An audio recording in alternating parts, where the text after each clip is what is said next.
Hello friends, মই আজি আপোনালোকক সকলোকে স্বাগতম জনাইছোঁ মোৰ YouTube চেনেললৈ। সো বন্ধু বান্ধৱীসকল, আসাম ৰাইফলৰ পিনৰ পৰা বহুতখিনি পোষ্ট খালী হৈছে।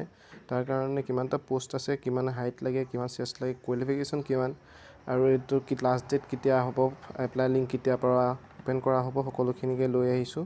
ইয়াত আপুনি দেখা পাব যে ইয়াত পোষ্ট আছে 1380টা পোষ্ট আছে। তাৰে টেকনিকেল আৰু টেষ্টমেনৰ পোষ্ট খালী হৈছে।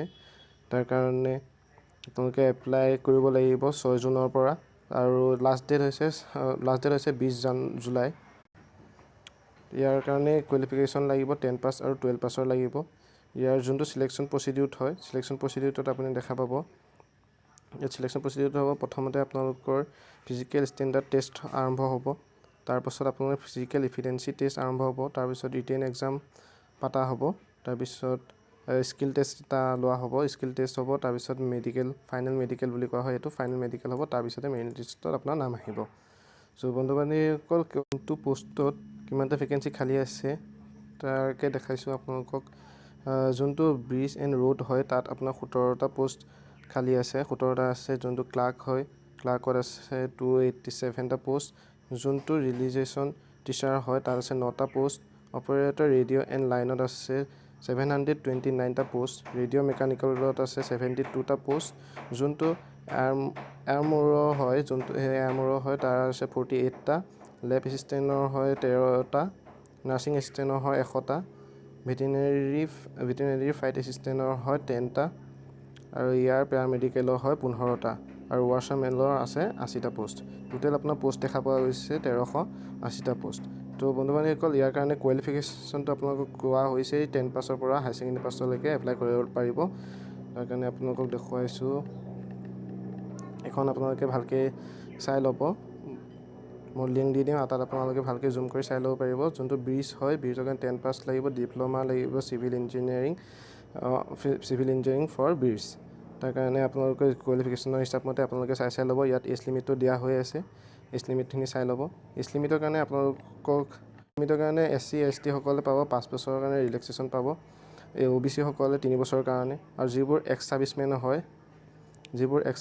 হয় আনৰিজাৰ্ভ সকলৰ কাৰণে থাকিব 3 বছৰ। আৰু OBC সকলৰ কাৰণে থাকিব 6 বছৰ। আৰু SC ST সকলৰ কাৰণে থাকিব 8 বছৰ। যিসকল ST SC কেণ্ডিডেট হয়, তেওঁলোকৰ 18 পৰা 23 বছৰলৈকে দিয়া হৈছিলে, তেওঁলোকে 5 বছৰ ৰিলেক্সেশ্যন পাব। চ' তেওঁলোকে 28 বছৰলৈকে এপ্লাই কৰিব পাৰিব। আৰু OBC সকলে 26লৈকে এপ্লাই কৰিব পাৰিব। আৰু যিবোৰ এক্স ছাৰ্ভিচমেনৰ হয়, এক্স ছাৰ্ভিচমেনবোৰে আনৰিজাৰ্ভ যোনটো কেটেগৰী হয়, আনৰিজাৰ্ভ কেটেগৰীৰ পিনৰ পৰা 24 বছৰলৈকে এপ্লাই কৰিব পাৰিব।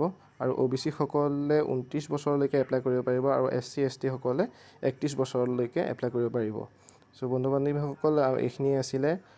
ইয়াত ৰিটেন এক্সামৰ কাৰণে 4টা আপোনালোকৰ চিলেবাছ বাছি দিয়া হৈ আছে অলৰেডি। ইয়াত আপোনালোকে চাব পাৰিব, ইংলিছ লেংগুৱেজ আছে, ৰিজনিং আছে, জেনেৰেল নলেজৰ আছে। প্ৰত্যেকৰ 25 মাৰ্ক থাকিব। 2 ঘণ্টা সময় দিয়া হ'ব। 100 মাৰ্কৰ হ'ব পৰীক্ষাটো। তো বন্ধু বান্ধৱীসকল, ইয়াতে আপোনালোকে হাইট বিচৰা হৈছে। জেনেৰেল, OBC আৰু SC সকলৰ কাৰণে 170 চেণ্টিমিটাৰ হাইট বিচৰা হৈছে। ফিমেলসকলৰ কাৰণে 157 চেণ্টিমিটাৰ বিচৰা হৈছে। আৰু ST সকলৰ কাৰণে বিচৰা হৈছে 162.5 চেণ্টিমিটাৰ।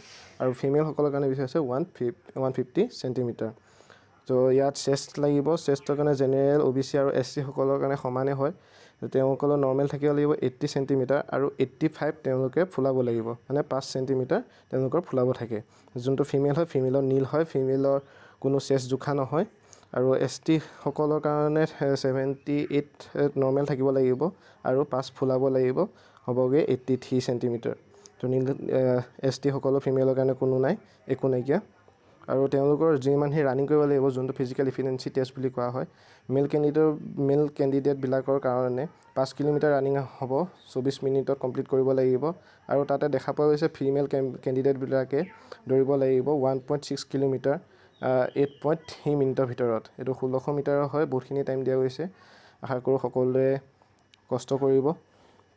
তো এইখিনি আছিলে। ইয়াত আছে আপোনাৰ এজ লিমিটটো দিয়া হৈছে। ইয়াত কোৱালিফিকেশ্যন কিমান লাগিব আপোনালোকে ভালকৈ এবাৰ নিৰ্দিষ্টৰ পৰা চাই ল'ব। ৱাৰ্চাৰমেনৰ কাৰণে 10 পাছ লাগিব, কাৰণে লাগিব 10 পাছ লাগিব। এইখিনি আপোনালোকে ভালকৈ চাই ল'ব। লেব এছিষ্টেণ্টৰ কাৰণে কি লাগিব এইখিনি চাই ল'ব ইয়াৰ অনলাইন ডেট আৰম্ভ হ'ব 6 জুন তাৰিখে আৰু 20 জুলাই তাৰিখে ইয়াৰ লাষ্ট ডেট আছে চ' বন্ধু বান্ধৱীসকল এইখিনি আছিলে ভিডিঅ'টোত চ' বন্ধু বান্ধৱীসকল ভিডিঅ'টো চাই যদি ভাল পালে তেনেহ'লে ভিডিঅ'টোত এটা লাইক কৰিব আৰু এনেধৰণৰ জব আপডেট পাই থাকিবৰ কাৰণে মোৰ চেনেলটো ছাবস্ক্ৰাইব কৰিব আৰু কাষত থকা বেল আইকনটো প্ৰেছ কৰিবৰ কাৰণে নাপাহৰিব ভিডিঅ'টো শেষলৈকে চোৱাৰ বাবে ধন্যবাদ জয় অসম